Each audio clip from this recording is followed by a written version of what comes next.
Hello, hello, hello. Making part 2 of introspection. This time with my clay again. It is awesome. I just woke up, and while I was waking up, I was thinking about part 2 and what I wanted to say actually in the video yesterday, but I didn't get to the point because I just keep blabbing and blabbing and blabbing and blabbing about lots of other things that tie into it, and then I sway way out of the subject. But this feels really good. It is amazing the way this feels. I recommend this to everyone. This is true pleasure and joy too. It's really genuine joy too. That joy is everlasting, pleasure is fleeting. So make pleasure into joy. And joy is also pleasurable. So anyway, what I was trying to talk about yesterday in the video was the reason why I had this tension here in this house for 8 years. And I still have it, but I know now what to do with it. I know that I have to meditate on it. And the way we meditate on it is we dive right into it. We let it be just the way it wants to be, and not fight it anymore. Not be in resistance to it anymore. When you're not in resistance to whatever is, as Sadia Shanti always said, don't even be in resistance to the inner resistance. Because if you're in resistance to resistance, it can go on. Then people compound the tension, and then all kinds of incredibly horrible things happen. This is not a joke. This is actually happening. In humans, I see it particularly clearly in chat rooms. I see everything in a chat room. I see every one of you. I see deep into your minds in every chat room. And it's not pretty. It's not pretty what I see. I see convolutions and compoundings of fear and counteractions to the fear. The pretensions of not being afraid, and so on. It keeps on going and going and going. And then the slightest questioning of that person's whatever person that they're priding themselves off is the slightest questioning, even if it's unintentional, is being met with incredible hostility. And that's when you know what's going on, and don't make this awareness into yet another compounding, but dive into it. That's why I make these videos for people, so they can dive into it as well, because that's our only chance, or the only chance we have in this lifetime is to go into that what is, and not escape from it, and not pretend that you are well when you're not. Those people in chat rooms who say, I'm suicidal, I'm sitting here with a gun, or whatever they say, those people, they are in the transition tunnel, okay? You don't have to be suicidal in a transition tunnel at all. But the people who get to that point of being suicidal, they have put themselves into it by force, sort of. They have lied to themselves to such an extent that where it became where they had a fork road, that they could either get very violently sick, physically sick, or mentally ill, or even get to this point where they don't want to live anymore, or they can't stand it anymore. They can't stand living with that tension anymore, and the loneliness and all of this.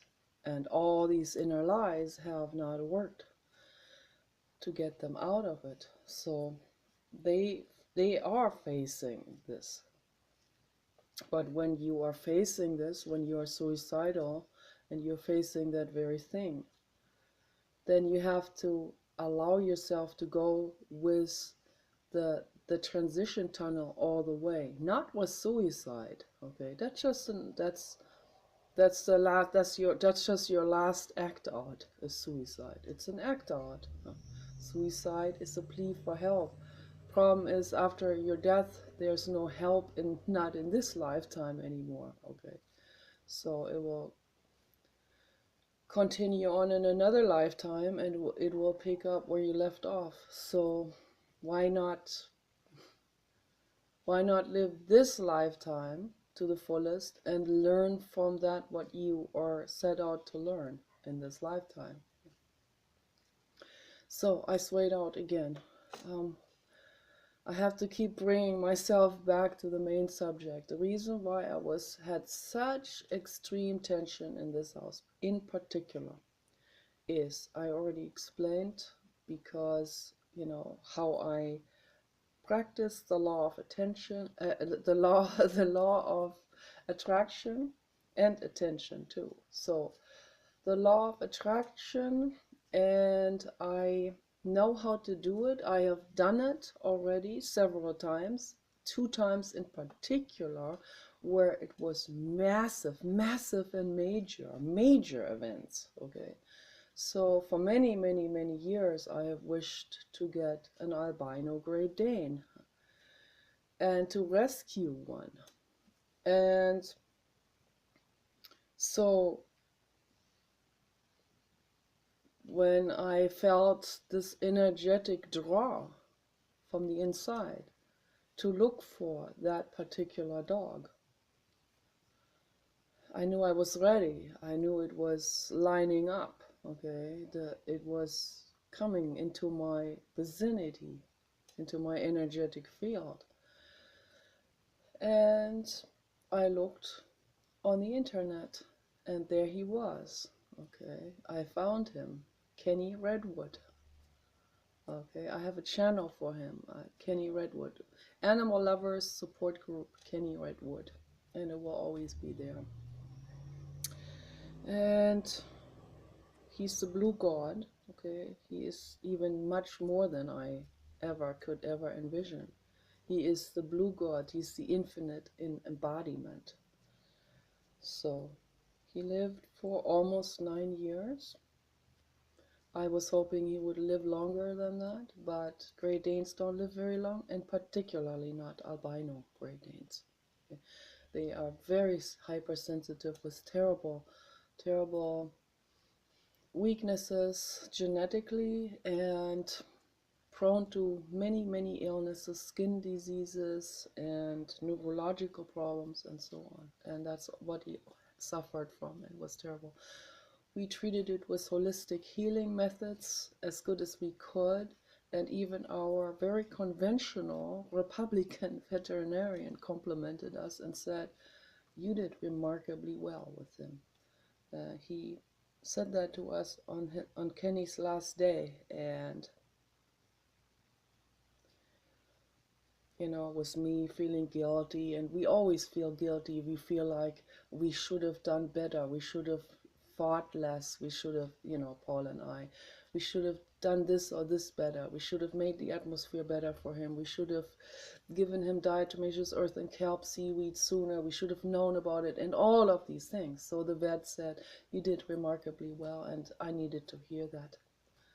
And I thank him for saying that. So anyway, I swayed out again. I attracted Kenny into my life. Okay, I did it. I did the law of attraction, and it was the most major event in my entire life, and will always be, of course, the blue god in dog form, alive, in actual live living art. came into my life. Okay, with light blue eyes, unbelievably stellar looking.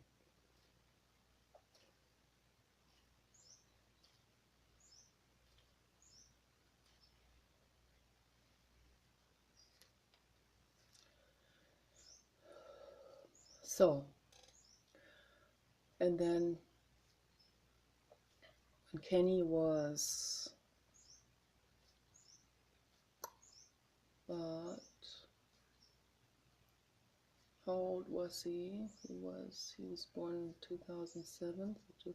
He was about 3 years old when we were looking for a bigger house for him, and also we needed a bigger van for him too, which we also got later. And because he simply outgrew the Prius. Prius is a good car for a woman like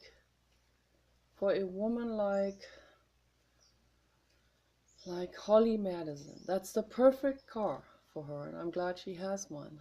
So, but I'm like a foot taller than she is, and a couple of tons heavier. So for me, and for a Great Dane, not the right car. Right? So if you are fat or plump like I am, and you have a Great Dane, then you need to get a van. And I recommend the Tesla, are always number one. But we have a Chevy City van, which is very, very good. So works well. So anyway, Kenny was about 3 years old when we started looking, and I already told the story yesterday in detail how this came about. I had to first let go of it. I read a bunch of Esther Hicks books. I ordered a whole lot of those, which made my husband mad because he didn't want me to support her because she said corporate things on PBS, which seemed very corporate indeed. But her message, she's channeling. She called herself something like in the order of tabula rasa, which is someone who is not biased in any way. Okay? Someone who is sort of very unbiased, very undecided in in what to believe, sort of like open to anything, to come to her, which is a good state to be in. So, but I personally, I am coming from the bear mother perspective, which puts me into the perspective of I just want to help all the time, and then I research about the corporate agenda, and then my mind does form a very specific opinion around this but I'm coming from caring, and that is good, and that's what I encourage everyone to do, including Esther Hicks. Yeah. But whatever people make out of their lives, this is just my message for the world and for her, for anyone. But um but but what she channels, what she actually, most people don't believe it. They think it's a hoax, but I believe it. I believe it. I know it's true.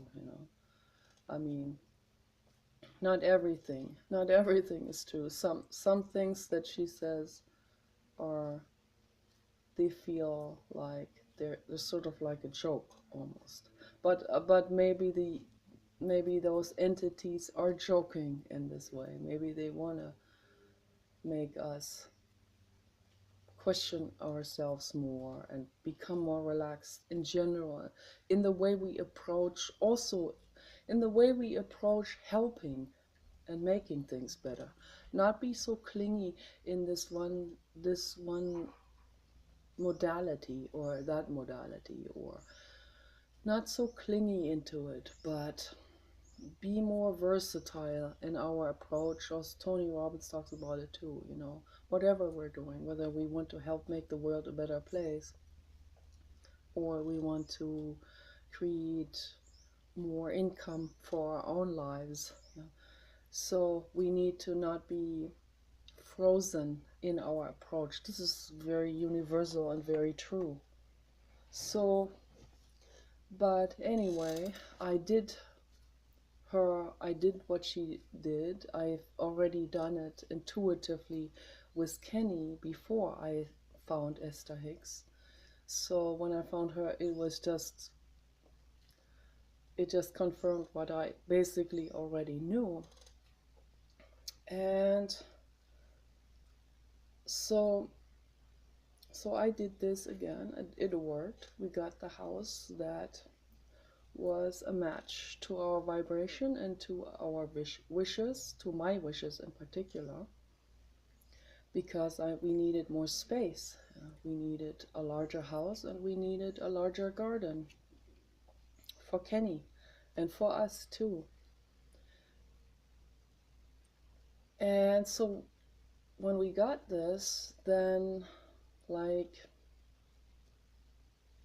half a year later or so, after we got the house, I found this rock star. You know, it would not have happened if I had not found that rock star. And I'm not gonna say which rock star. It's a rock star I already had a crush on for many years, since the 80s actually.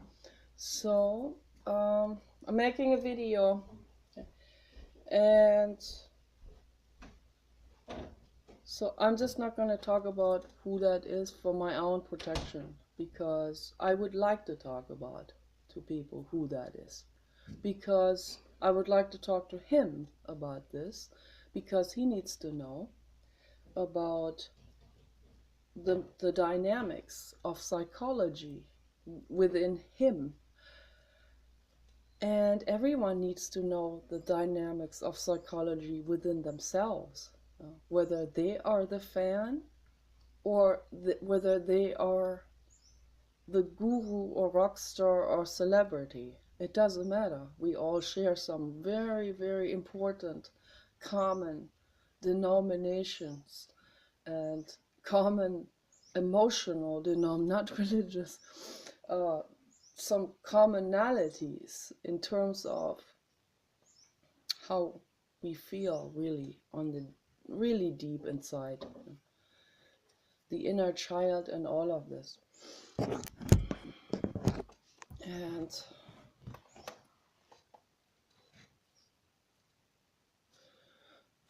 so, but I can't, you know how people are. They get mad, the ego gets mad, they sue, or they feel like, oh, this might cut down on my income. And and we're living in a fraudulent lawsuit society, okay, where people just sue just the way they want to. That should not even be that's unethical, shouldn't even be legal like this. And it will stop when we get the robots, because they know better. They know that this is not a basis for existence. But anyway, for now I have to protect myself with this. But the message is what's more important than anything else. And that is, I fell in love with this really severely. It really hit me. And it's also terrible that this even happened, or that these kind of things even happened to me, And I thought I was like way above all of this. I thought, no, I'm an adult now. I'm above all of this. No, I was still not above. I saw this song, particularly the slower song, heavy metal, and I was like, I was captured. I should not have watched it anymore, but I kept watching it again and again and again, and I fell deeper and deeper and deeper for that guy. And so this is one thing, to fall for someone that is totally out of our range, I mean, there's no way I can even have a chance to meet this person ever.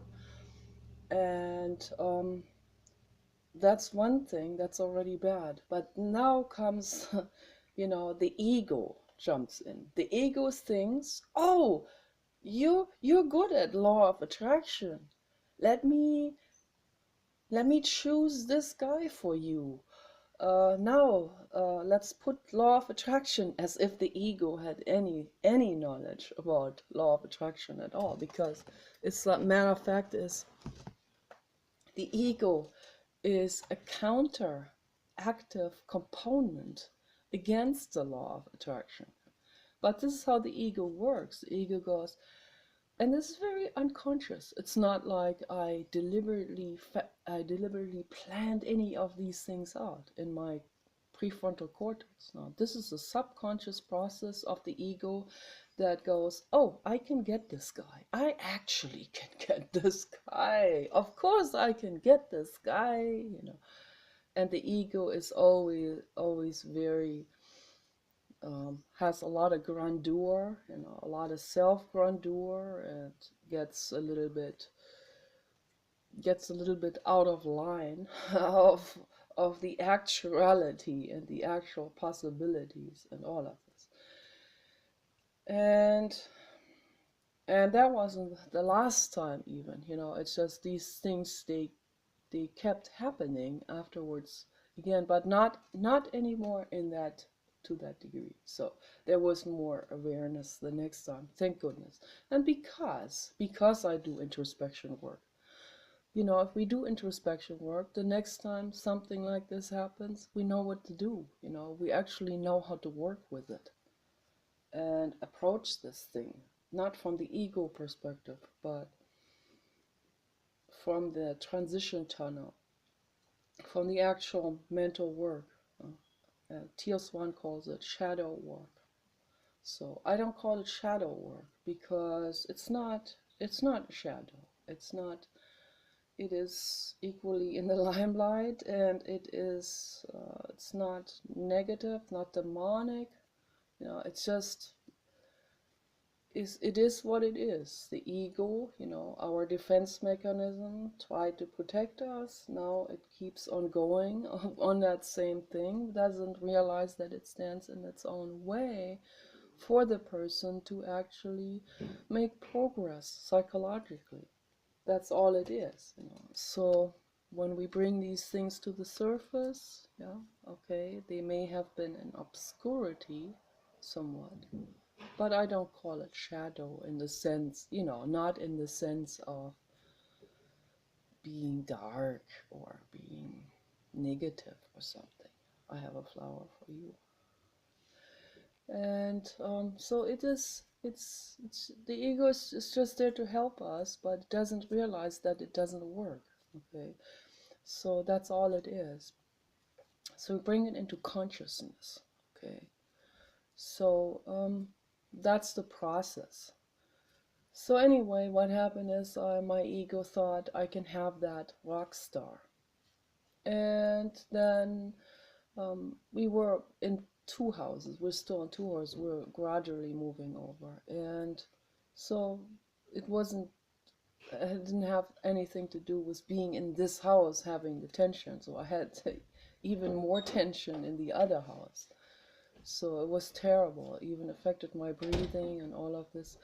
That went so bad. That went to the point where I actually had to hire a therapist, and I had even asked the primal people. No one responded anymore to me. I don't know why, whether they even got my message, or I have tried to contact primal people from the past, from the center, and one woman wrote me back, and that was very sweet, even though I, even though she probably had some negative memories of me, because I was like, really, my mind was completely out of control during the center years.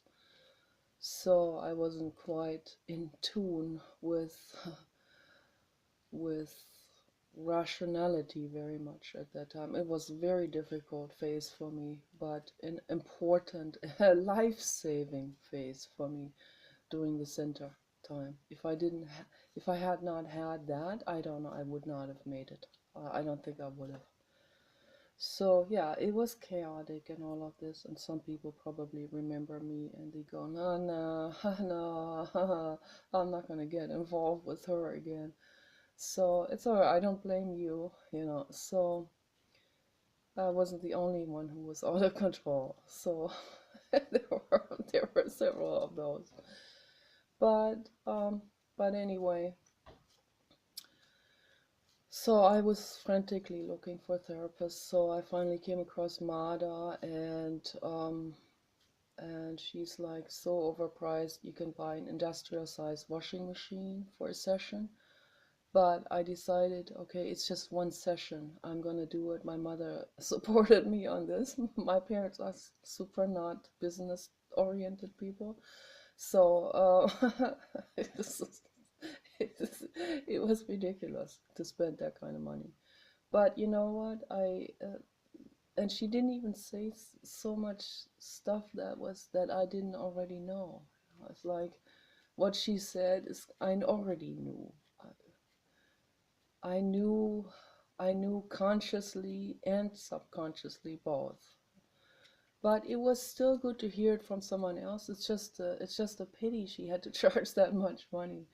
But and her approach, I don't agree with this hyperventilation approach that she does with people. And this, you know, to bring on an emotion through force, through a through hyperventilation and through like a force acting sort of, you know. That's not that I don't agree with this. Okay? I don't agree with a lot of things that she says, you know. But it was like I didn't know what to do. I really needed someone to help me with this, and there was no one there. No one, you know, no one there to help. The people would say it will get better, you know. Tomorrow is a new day. I mean, but it's people because people don't know. They don't know better, you know. Or they will say you need to repent to Jesus. If you come to Jesus, everything is good. Yeah, yeah. Sorry, but I needed real help. Yeah. So I needed introspection, and I needed someone to remind me of that. And I didn't even know how to approach this really. But yeah, Mada was the closest I could find on YouTube. And so, but anyway, it's okay. Yeah. In retrospect, it's okay, and she did fairly well, and it was close enough to primotherapy, and it was close enough to the transition tunnel work. So it would have been better if I had met Teal Swan. I didn't know about her at that time, so and if I'd gone to her seminar, then would have been cheaper, would have been better and more interesting and more intense and more to the core of it, without hyperventilating and without forcing me into it, but going with the natural flow, with the, you know, just listening to the inner voices. That's basically the work that has to be done. So you have to listen to your inner voice, and not bring it on through force. So any kind of hyperventilating or some kind of extreme physical activity that would bring it on, or you know, some people do rebirthing. That where I was talking to this one woman in Germany, and she's done excessive rebirthing work, and she told me that this therapist, she will sit on people's chests to recreate the the intra-womb environment, and you know, for the embryo that wants to be born. And because all of these memories are stored in us, Arjanov talks about this in detail in his books. But you know, to sit, that's a bit like what Mada is doing. That's like bringing this on through an external force, you know. It's like you're creating a new trauma in actuality, you know. Yeah, sometimes a trauma can channel this up, but that's not the right way to funnel it up, you know, because then the body isn't even ready to process this. It just creates another trauma on top of the old trauma. So it's not going to be processed in the right way when that happens. So the way we process all trauma is through making the environment super, super safe, and through having someone there who is on eye level with us, and who doesn't put himself above us, as you know. Same with the teacher and therapist. It's very much the same thing, you know. So, or parent, you know. So a teacher and a therapist is just it's the same function as a parent. It's just in the adult life, and someone who has to make this environment safe, as our parents should have made it safe for us. So when the teacher or therapist isn't willing to do this, or is enmeshed in his own emotional issues of and ego acting out of, you know, when a professor tries to make himself look grand, and in the process kind of making the students feel like they know nothing and he knows everything. That's the ego at work. That doesn't make the students safe, and the therapist acting that way doesn't make the clients feel safe. And we can only heal when our brains are feeling completely relaxed and safe. Okay. Judy Krishnamurti talked about this in detail. He said the students, whether they are children or later, but particularly during childhood, you know, they have to feel absolutely, completely, totally safe. You know, there cannot be the slightest sliver of insecurity, or of dominance, or authority, or authoritarianism, or whatever. It can't be there, you know. You have to feel like the other person has only your well-being in mind, and wants to make you safe, and is on eye level with you, and explores with you together, and lets you explore, you know, in your own pace. This is so incredibly important. Teal Swan does that right. But I didn't know about Teal Swan, so I had to do what I had available for me at that time. And it was okay, you know. It's not, you know, Mada has done tremendous work on herself, but you know, my message to her is, you know, you are not finished in your learning process. Okay, you've also swayed out. You have, and then ego comes back in, and that happens with all humans. You know, there's no shame involved. You know, ego comes back in. It will come back in if we don't pay total attention to this. You know, we have to really uncover this whole thing. And yes, and we have to feel safe to do this. And we have to be very alert. Even if we're not feeling safe, we have to be so super alert. And we have to see these things. We have to introspect. We have to listen into ourselves. And we have to ask questions all the time. Is this authenticity? Is this real? Or is this coming from something else? You know? Is this motivation coming from something else? Or is this coming from greed? Or is this coming to appease customers? Or is this coming to be popular? Or is this coming from the ego in a different way, you know? Or is this, you know, whatever it is, you know, what people write or say, or the way they conduct themselves as therapists or teachers or whatever. So always asking these questions is absolutely vital. Otherwise we can't progress, we can't move forward.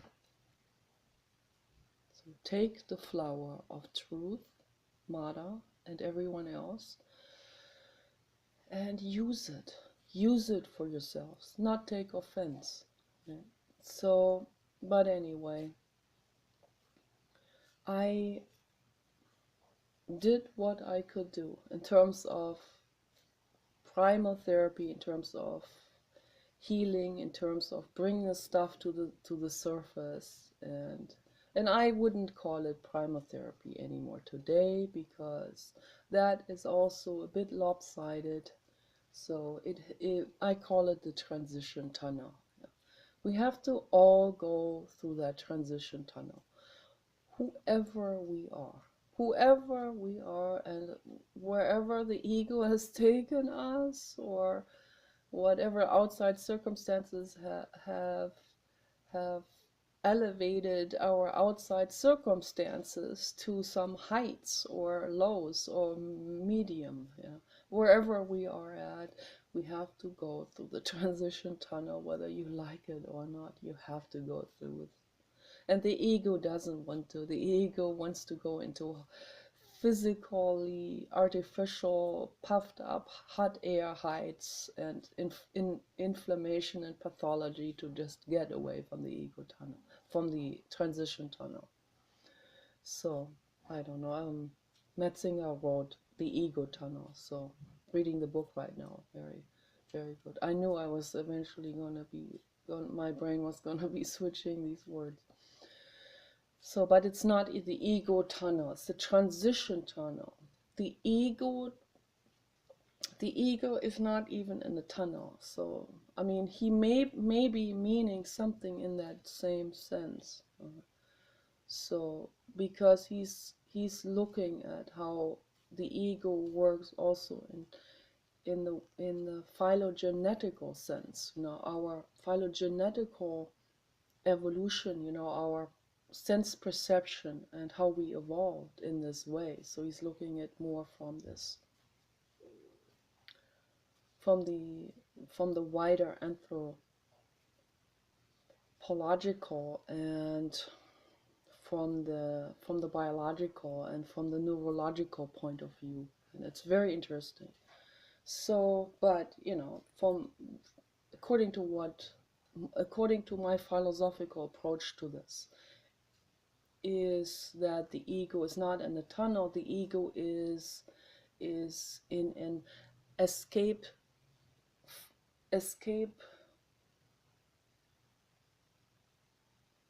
how do I call this? It's a escape funnel. So, I already explained it in my schematic. The farther it funnels out away from the bottleneck, so the more lost it is, the more convoluted it is, and the more inauthentic it becomes, and the more hurt and the more unempowered it becomes as it funnels out into the wider world, away from the actual bottleneck. So we need to go through the bottleneck. We need to go through the transition tunnel. And that is where these things focus and concentrate. And that's where the past comes up. That's where the realizations happen. That's where the facial muscles are completely changing. Facial muscles can change so dramatically in the transition tunnel that some people even become unrecognizable to the state of mind they have been before. That's how far it goes. It is shocking. It's amazing. It's an incredible transformation. But the transformation is a transformation from having wandered out to come back to who you really are. That's the real you, when those facial muscles are becoming serious and relaxed. Okay. When they are contracted, they're not serious anymore. They can take on like a. But when when they go through the transition tunnel, this whole thing drops. It's actually jaw dropping, literally. Their jaws are dropping, like, oh my God. Like, this all falls, like, it relaxes, you know? Particularly this part here under the eyes. Like,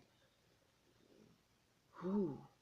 Suddenly there's a frown. There's a sincere frown. And you can see this. That's why this experiment of Marina Abramovich fascinates me to the core. This experiment where she sits in front of people, I talked about it yesterday, and she just looks people in the eyes like this for a long time without the, not with that weird nervous smile, but seriously. I don't know if I could do it. So really look into their eyes. And what the eyes are saying, and I don't think anyone can replicate this, because she's a God level soul, and there's such a deep sincerity in her and love. And it's this deep sincerity and love and genuinity, the way she looks into people's eyes, no matter who that is. And for the first time, these people feel like I have to put the tablet in before it shuts off. For the first time in their lives, these people feel seen. They have never even been seen by anyone. They've never even been really looked at, where they felt like, where the message was, I see you, I see you. I see your struggles and your problems and all of this. Let me plug this in. So, okay. Maybe I can continue this here, but it's gonna be dark. But it doesn't matter. It doesn't matter whether it's dark or not. And it's probably upside down now, and that's okay too. So I'm in my bedroom, and the light is very dim, but that's okay. It's still running? Yes, it is. Okay. So it's important that I just finish this up now, because it's very important for me to. I got 2 rocks here from the beach. Those are pink and peach moonstones, and they're here to protect me energetically. And sometimes I put them on my forehead. So for the first time in their lives, there was someone who saw them, who saw the core of them, who saw the inner child. No one else ever paid any attention to them. No one else has ever taken the time, not the parents either. So people from all walks of life, from all kinds of places around the world, completely different people, and they all went into the transition tunnel, just looking into her eyes, and suddenly they were crying, and the facial muscles switched from nervous, apprehension, not really trusting, some kind of mask facade, dropped.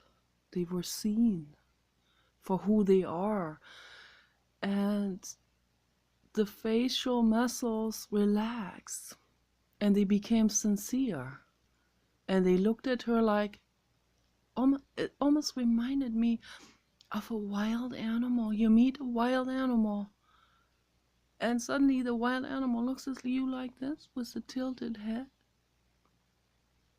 Who are you? You see me? Can I trust you? I can trust you. I feel it when I talk about this. I feel them when I talk about this. I feel this process just by talking about it. I can trust you now. I can never trust anyone before. I can trust you now. I can actually trust someone. That's an amazing thing. We can make this happen. People, we can make it happen. We can make it happen on this planet, but it takes a lot of researching. It takes a lot of action. It takes a lot of commitment. It takes a lot of willingness to dive into this, to really get into this and look at the real things, not the religious things, not even the Buddhist things. Most of that's bypassing this completely. Look at the real things, and they can come in all kinds of contexts or colors and shapes and situations, or people, children, animals. They come in all kinds of things. They can happen while you sitting in a forest and looking at a tree. It can happen. Suddenly you feel connection to that living being next to you, you know. So yeah, this can reveal itself in all kinds of formations. Okay. And what's important is that we go through that transition tunnel. That is the important thing. We will know when it happens. Oh, I'm crying. I'm in the transition tunnel. It's touched me. You can watch sometimes people watch movies and there's a touching scene and tears are coming and they have been brought into the transition tunnel. But they're not aware of what it is. They don't know. They come back out of the movie, they feel kind of different for a little while. But then, reality kicks back in. The neurotic demands of society come back at them, and the mask is put back on. So if we become aware, Papa Dog, come to me. So if we become aware of this entire thing, become much more conscious about all of this, then we can work on this in a much more focused way, in a much less distracted way, in a much more stringent way, and organized way, organized in a good way, inner organization towards. Okay, Papa has to get out, so hang on. I'll be right back. I want to finish this. Why is this door sudden? Why is this door closed?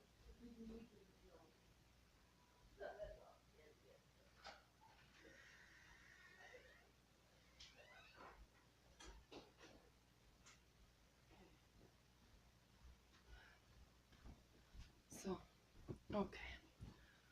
I can't edit this, unfortunately, because it's a tablet, but it doesn't matter.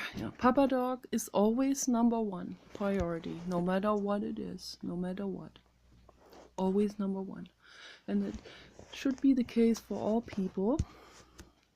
Whatever you're doing, it doesn't matter. You could be having a business deal or conversation or job promotion.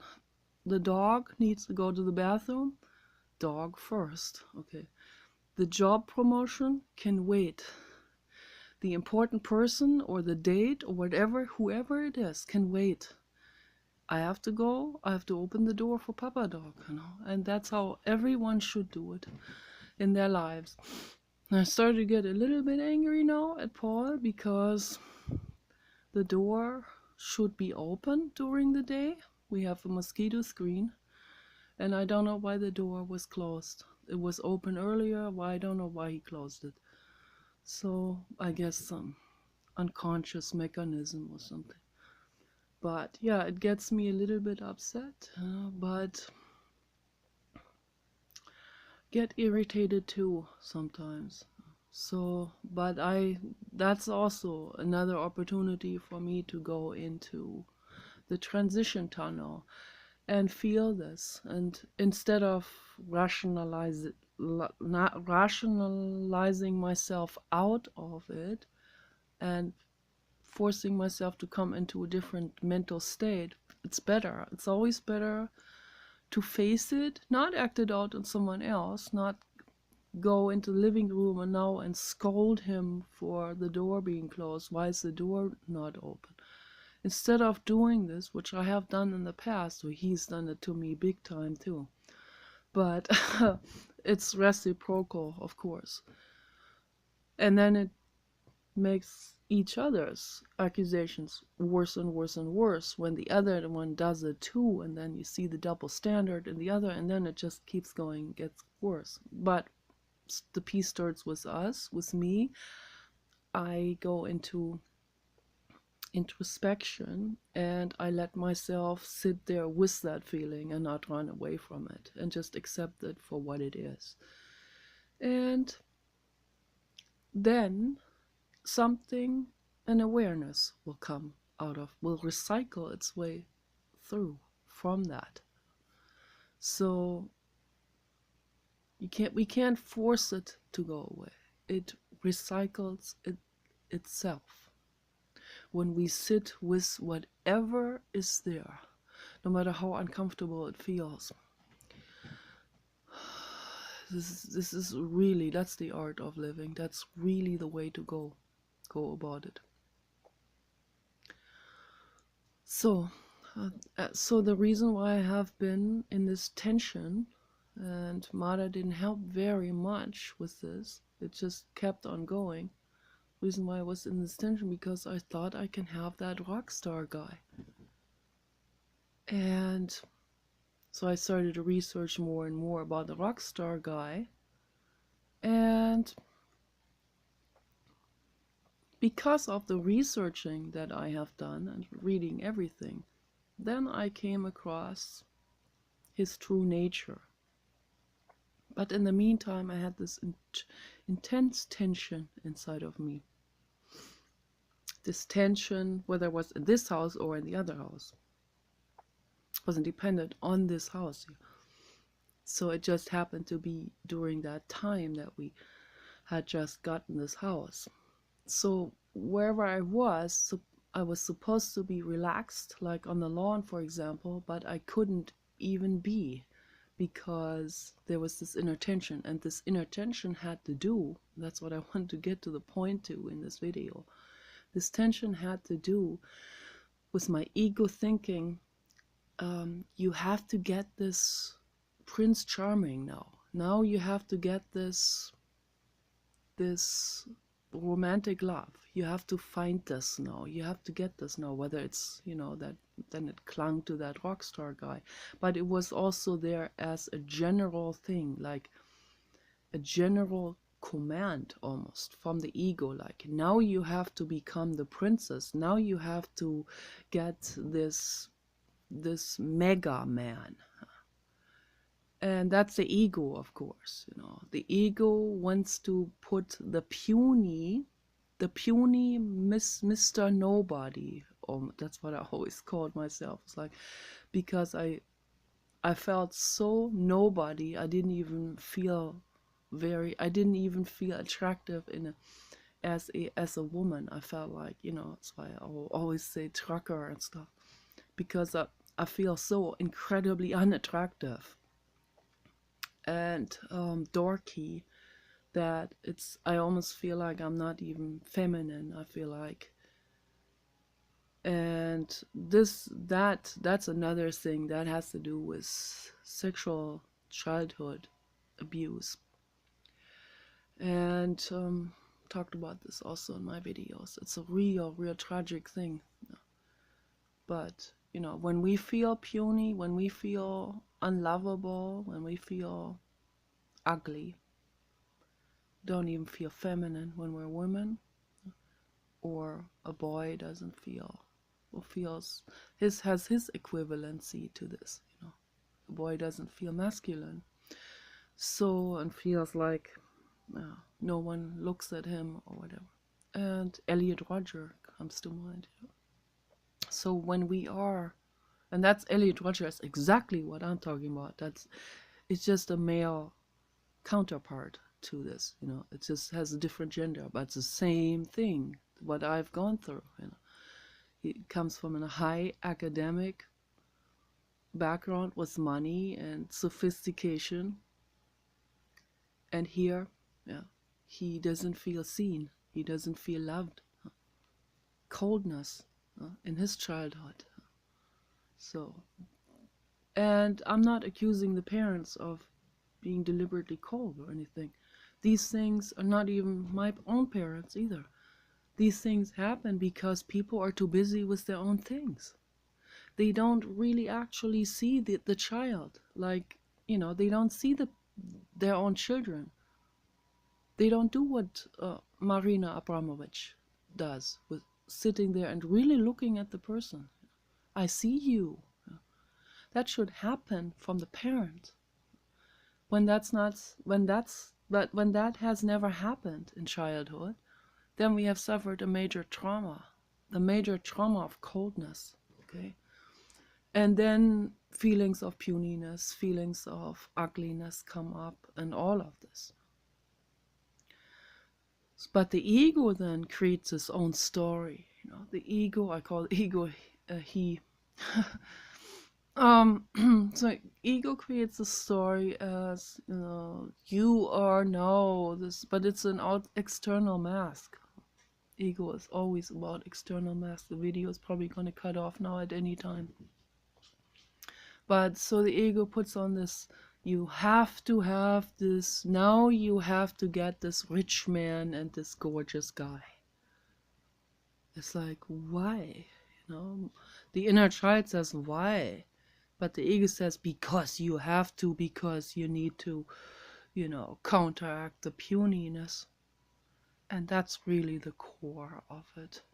That's the core of the suffering. And that's what almost everyone has deep down, whether they are rock stars or just regular people, or whoever we are, whatever gender, whatever our stories are. We have that going underneath because we haven't been seen by our parents. So then we acted out. We acted out later on with the ego.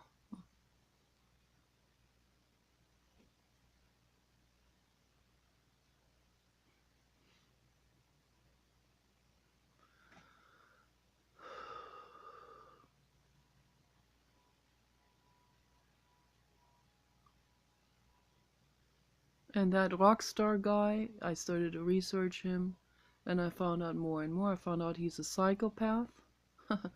And what is that? A psychopath is someone whose ego has taken on epic proportions. That's all it is. Versus someone whose ego has not taken on epic proportions. The psychopath is the one who has funneled itself away from the transition tunnel, very far away from it. The farther out he goes, then he gets into this, he thinks it's freedom, but it is farther and farther away from the transition tunnel, from the actual nitty-gritty, and from actual existence, from actual living to the fullest. We don't live to the fullest if we funnel ourselves away from the transition tunnel. If we fan out away from the transition tunnel, then we have bypassed existence. If people are copying someone else, they have bypassed existence. If they, taste, for example, you can see it just through the way people decorate themselves. If they still decorate themselves with, they buy something tacky that is a very cheap remake of something that Louis the 14th had, then this is this is the ego at work there. Okay, it's not authenticity. My grandfather was good at that, so you can see these. You can see when something is fake. Your inner voice will tell you. We have to, and that's just one example out of so many. I don't even know. I could never list all of these examples, particularly the serious ones, where a politician does horrible things to planet Earth just because he gets kickbacks, he gets money so he can impress his friends. That's ego at its most fanned away point, most escaped away from the transition tunnel, most distanced. I mean, there is no limit to the distancing themselves from the transition tunnel. But I'm saying wherever you are, you can come back. You can recognize what you're doing. If you're a politician, you're hurting planet Earth. If you are a CEO of Exxon Mobil, wherever you are out there in the periphery, away from the transition tunnel, you can turn around and come back towards the transition tunnel. Yeah, it feels sore. It feels like garlic, the garlic of truth. But that's your only path. That's the only path to really living, to really real existence, to be genuine, to really feel it. That's why Marina Abramovic, she challenges herself with introspection and with confronting her fears, because that's the transition tunnel. That's where you really get to know the inner child. That's where you really get to know who you are. Yeah. So that's all I have to say for now. Okay, you guys take care. Bye bye.